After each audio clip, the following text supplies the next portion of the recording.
There's a difference between conscious embodiment and unconscious embodiment, and I'm here to help you. Thanks for watching, guys. I'm the Angel of Love, and welcome to my channel.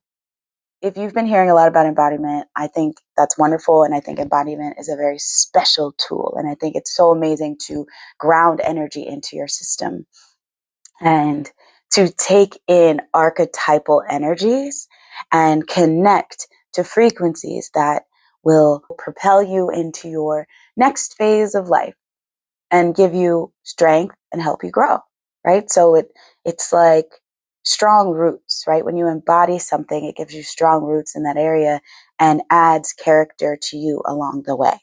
Now, there are very different types and ways to embody. It takes bringing the energy in and actually merging it with your system, right? So there's a fusion energetic quality to it, where if you can picture like DNA being restructured, it's kind of like that. It's a really deep process, and shadow work definitely helps you excavate those things so that you can start to embody new energies. You can start to be fortified and restructured with new thought patterns and energies that will help you along your path. So, and now, right now, all of this requires discernment, right? Every aspect of achieving this new frequency, achieving a new level within yourself requires discernment. That means you're thinking clearly about it. And it's not just thought, because the ego can try and trick you into saying, oh, you don't need to heal. Oh, you don't need to do that thing. Oh, you don't need to set boundaries. Oh, you don't need to let your boundaries down a little bit. The problem is most people over-identify. And once you start to over-identify, you have gone into unconscious embodiment, right? So these are scales. We're talking about balance here, right? Because even if you're hyper conscious when you start to embody, meaning you're very aware, you know what you're embodying, you're doing it consciously, it can still turn into this badge of honor, this shield. Your identity needs to be more fluid. That's the basis. In order to access a balance between whether you're in conscious embodiment or unconscious embodiment, you have to allow a detachment energy that allows you to experience yourself and witness these energies in a state of fluidity. There needs to be flow and not rigidity and not holding on and over-identifying. And that's where you get into overly prideful energies. That's where you get into unconscious embodiment. Unconscious embodiment is like a reward system that stems from external validation. Things are coming in that are giving you information about your behavior, and you're being rewarded with some sort of positive feedback or negative feedback that makes you alter your behavior. And then you start to identify as this thing. Let's take a class clown, for example. If you were a class clown because you started to get all this attention and people would laugh at you and you felt valued, and then you start to identify as the class clown and continue to perpetuate that identity for eternity, right? Eternity, right? So you could do that. Or you could have conscious embodiment of that quality, which requires knowing, right? You have to know that you're valuable to begin with. You know you're funny. You know you have magnetism. And so you don't need to perform it in a class clown format. You can tell a joke and know, yeah, it'll probably land because, I'm pretty funny. And then you also have the freedom to not perform that thing. You also have the freedom to not identify as the class clown, right? Because it's not a badge of honor. It's not a shield you hide behind. So I'm going to go back to unconscious embodiment. When it starts to become a shield, You have a prideful energy behind it. You are standing behind this identity. So you're protecting yourself, right? So it actually exposes where you're hiding. You're protecting yourself from not feeling valuable because, oh, I'm this thing. If you're an excellent note taker, you're like, I'm the note taker for my office.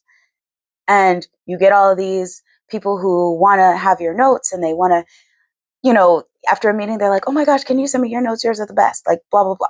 And it's like, great. Oh, I'm the note taker. I'm the person who scribes. I'm this, I'm that.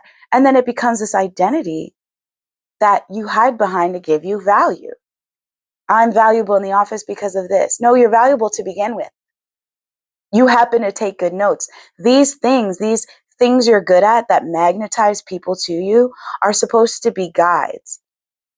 And when we turn them into badges of honor and shields and identifiers and put them on pedestals, then we've lost our sovereignty and we've given our power away to being this one thing. And you can see how that is rigid.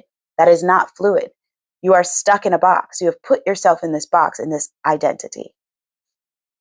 Now let's go into conscious embodiment. So conscious embodiment is when you take a deep sense of knowing. You take the energy in, this archetypal energy. Let's go with class clown, right? You take this class clown energy, this ability to be funny and magnetize a room and lighten the space.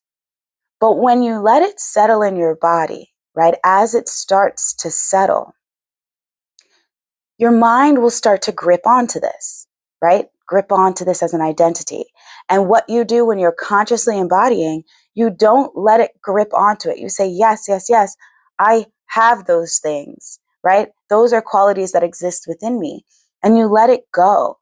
You detach from needing to be identified as the class clown or needing to be the class clown or needing to even be funny, right? You release this need to be perceived this way because you know for a fact that it exists within you and it's just one of your qualities. And then that quality can add on to your gifts as you continue to grow and explore other ways you're magnetic, other ways, right? Besides just being a class clown, besides just note taking. Maybe you're excellent at just having general stage presence, just being a nice energy in the room, right? It doesn't have to be because you're being funny or you're taking notes. You just have this really supportive energy in a space.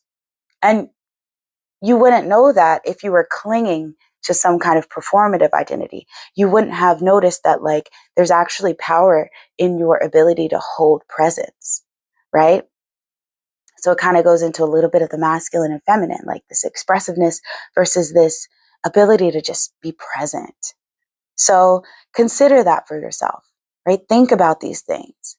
Notice if you're doing it consciously or unconsciously. Is it from a reward system that is coming from external validation, or is it coming from an internal knowing that supports the qualities of who you are and lets you grow and evolve and develop, adding on and multiplying on top of all of these things, right? All of these archetypes can exist within you. You don't have to over-identify with one or the other.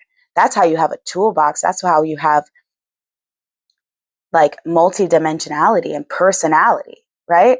There's differentiation between what you use here and what you use there, but you will still have a signature that has this blueprint about how you present, and that will come through when you're living in that authenticity from consciously embodying, not letting things stem from unworthiness, not hiding behind shields, but standing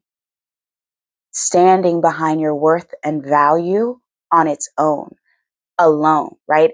In its own sovereignty, and allowing the qualities to just be colors and reflections of that value, if that makes sense.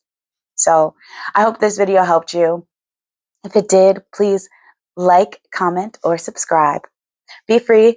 I love you. I will talk to you all soon. I love you. Bye.